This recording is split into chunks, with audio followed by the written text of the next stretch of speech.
Good morning, Oakwood Church. I hope this finds you well. It's Monday, the 11th of April. And this morning, I just want to talk a little bit about Jesus cleansing the temple. Now, you've got to understand that the way the Bible is read today isn't the most helpful in the way it's been laid out.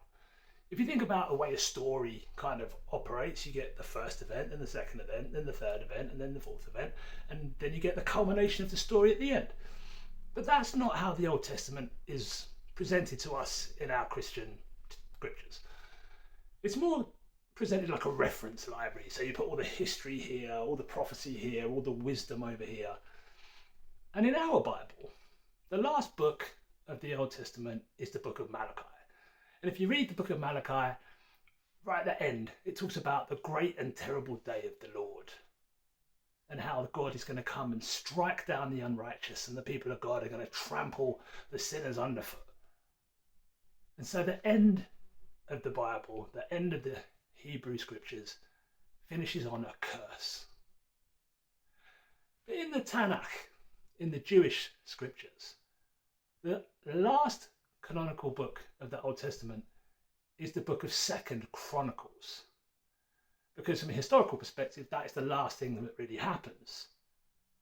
And at the end of Second Chronicles, it talks about how the king of Persia, Cyrus, the great king over the Persian Empire, is given a charge by God to build a house of prayer for the people of God. And it says that if you are of the people of God, come up to the house of the Lord. Let you come up to be in God's presence. So the end of the Hebrew Bible is a blessing. Now, in the story of Israel, the book of Ezekiel tells us that the people are in sin, the temple has been defiled, and what happens? It says the Spirit of God leaves the temple. The King of Israel, the King of all the universe, Yahweh, leaves his people. It says he goes away. It's as if a king is going away on a journey. And for the rest of time, from that point moving forward, you don't hear about the Spirit of God indwelling the temple in the holiest of holies. But then Jesus walks in to the temple. And it's almost as if this king who's been on a long journey comes back to his people. Does that sound familiar? Didn't Jesus tell a story about a king who went away on a great journey and would then return? And what would he find when he returned? He came back to his people and he found that the temple had been defiled. The temple was being used to sell things, had become a den of robbers. And so Jesus cleanses the temple. Because first and foremost, the temple is the place where God's Spirit dwells. The temple is the place where we remind ourselves that he is our God and we are his people, and he will meet all of our needs according to his riches in glory. You don't need to sell things in the temple to provide for yourself, because faith in Yahweh is built on the idea that God will meet all of your needs. Consider the lilies. Are they not wrapped in more splendor than Solomon? Because God provides even for the flowers in the fields.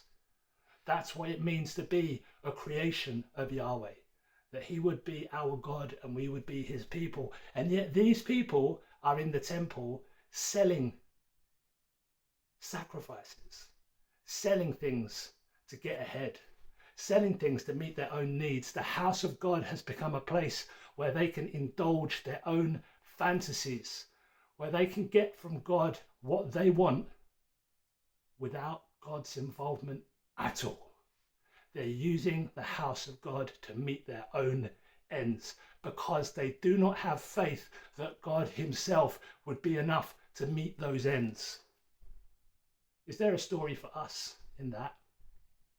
When we come into church on a Sunday morning, our place in Oakwood Fellowship, is it for God's glory or is it for our glory? When I stand up on a Sunday morning and preach, is it so I can get a sense of fulfillment?